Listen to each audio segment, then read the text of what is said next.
So, one of the buildings here, this is my current thing, so I'm welcome the opportunity to talk about it.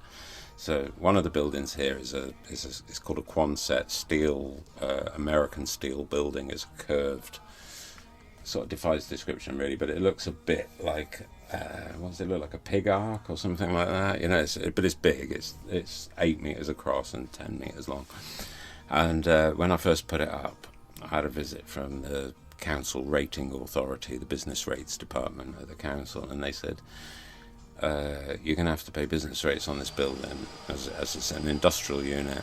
And at this time, is that going to drive you mad? That it's okay. It's a shame. Yeah, it's the sound of Rockaway. It's somebody's always grinding or cutting stone or building or welding. Anyway, it stopped. So he, where was I? It'll come to me. Have a cup of tea while you're waiting. Was it about getting permission to put it up? Yeah, it wasn't about the permission to put it up because I didn't bother getting permission to put it up. I'd already put it up. So yeah, you said somebody came to see you. Yeah, the people that came to see me were the business rates department. So you have to pay them on if you have premises, you have to pay like you do in a house. You pay rates. If it's a business, you pay business rates. And they said this building's subject to business rates. I said no, it's a church. And because the only thing we'd done at that point was we'd had one wedding. We'd had a wedding in the building, and that was the only thing we'd used it for because it was unfinished. It's still unfinished. So I said, it's a church. It's not it's not a business. It's a church. Churches don't pay. I assume churches don't pay business rates. Churches don't pay for anything. They tend to get other people to pay for things, you know. And I thought to myself, oh, all right, so this is the case. So. Anyway, they went off, and then they came back and they said, you can't have a church because you need to have a recognised religion. You can't have a church unless you have a recognised religion. So I thought, all right, so what's that entail? I mean, like, this is all like a red rag to a bull, you know what I mean? If you sort of like, you want to provoke me, then I don't mind. I'm all up for it. And so I thought, so what does that entail? What do I need to be a church? What do I need to be a religion? So I looked it up. The first thing I come across on Google, it said you need 60,000 people. So it turns out this isn't true. It doesn't make any difference. It makes for a good story. Nothing in religion's true anyway. It's all just made up. So I thought, well, that's perfect for my religion. It's all nonsense. It's all made up. I need 60,000 people. How about if I get 60,000 people and I asked them to give me £10 each to join this church, one-off fee. There's no, you haven't got to pay every week. I'm not going to send a plate round or anything like that. But if you give me £10 to join the church, and I get 60,000 people to join. That's £600,000. I'm now in the business. I've been quite good at business in my life. I've been quite shit at it too, but it doesn't take me long to work something out. So I can rustle up £600,000. I can build a really, really beautiful church, and it will be a monument to our people, and it'll be somewhere that people can come and they can engage with it. And I started thinking, I like this idea, and if I sell, and then I thought, oh yeah, and if I get everybody a t-shirt that says Chapel of Unrest at Rockaway Park, and I get £20 off each of them, including the membership and the t-shirt, I've then raised 1.2 million. Now I'm of the belief that people aren't hopeless. So I like the idea that just a measly £10 note can make a massive difference. And and so I started thinking, we know some incredibly creative people. We know some fantastic blacksmiths. We know some fantastic mosaic artists. We know stained glass artists. We know metal workers, woodworkers.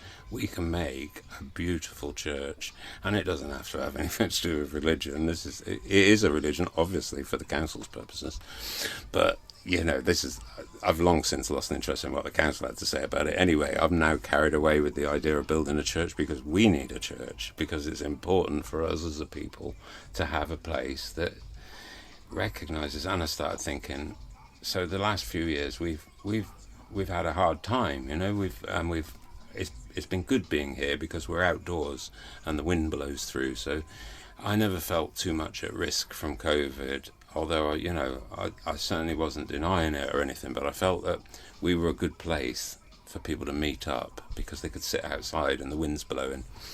And I thought, the wind's blowing through this church because we've never finished it. We never finished the frontage, and we've never finished the rear. And this has been really convenient because now we're in a pandemic. It's a safe space. It's a safe haven. The wind blows through. You can still sit in there. You can still communicate with people. We can still go forward as a people.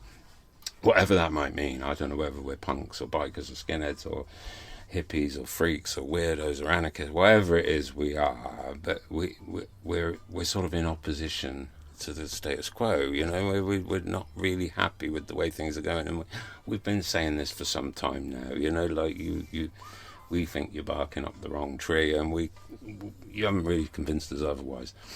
So this, anyway, I'm digressing a bit, but the need for the church just became more and more and more apparent. And the more I started thinking about it, I was like, well, this is typical churchly behaviour as well. You know, poor people give me £10, I spend it on gold. We make a beautiful place that's, you know, this is what churches have always done. And I started ridiculing it and laughing about it, thinking it's hysterical. And then my daughter, who's very clever, said, you know, you want to stop ridiculing religion so much, Dad, you know, because you're actually quite a spiritual bloke, and maybe you should acknowledge the spirituality.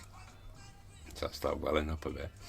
But so then I think she says, I've got this book about science and belief, and it's like, I'll lend it you. So I read this book, and there was basically 7 tenets in this book, most of which I'll forget, but the ones that stuck in my mind were: people need places to come together and sing.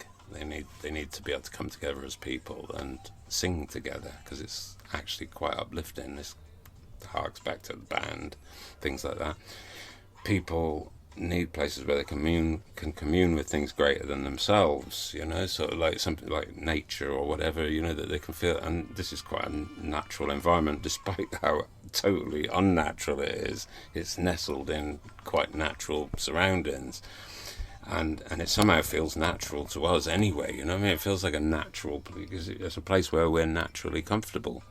So anyway, and the other thing was that people needed places of pilgrimage, and that pilgrimage was really quite important in human development and what have you, and that, you know, it was often frowned upon through history and everything. People didn't really like you going on pilgrimages because you'd tend to meet up with other like-minded people and fornicate and take drugs and get pissed and come up with revolutionary ideas and be a fucking nuisance, and that wasn't really in the interests of the status quo. So they were sort of not really fond of pilgrimages, but there is actually quite a big human need for pilgrimage. So, armed with all this information from the book that Rosie recommended, I just, the more I thought about it, I was just going, we really need this church, you know what I mean? We really, really actually need a fucking church, you know? And I started asking people, what are you doing here? You know, and they said, well, I was at so-and-so's place, and they suggested I call in here, and I'm on my way to Glastonbury, so I thought, well, I'll call in at Rockaway, because somebody told me it was cool, and blah, blah, blah.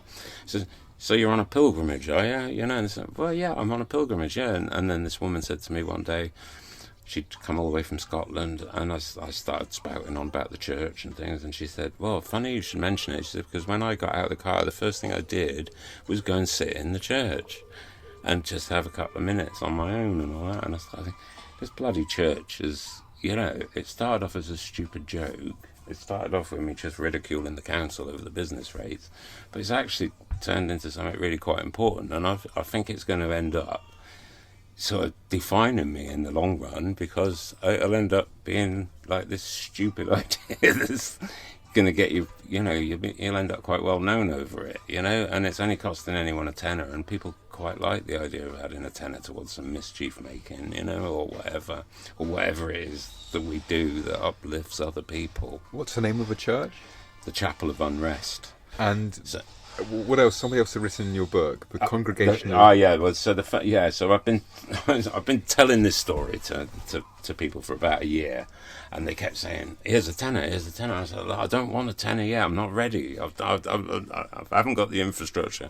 I'm not ready to deal with it, and I know it's going to be a big thing. I know it's going to be a pain in the ass, because someone's going to get wind of it, and the TV will show up, and they'll say this lunatic's building a church, and then I'll be all over the fucking news, and more tenors will appear, and I'm sort of aware that this is very likely to happen." So I thought, I'm not ready for it. Don't give me any tenors yet. I've still got things to do. And eventually we took this caravan, the caravan we sat in, we took it to Glastonbury to sort of Glastonbury Festival to try and represent what it is we do here.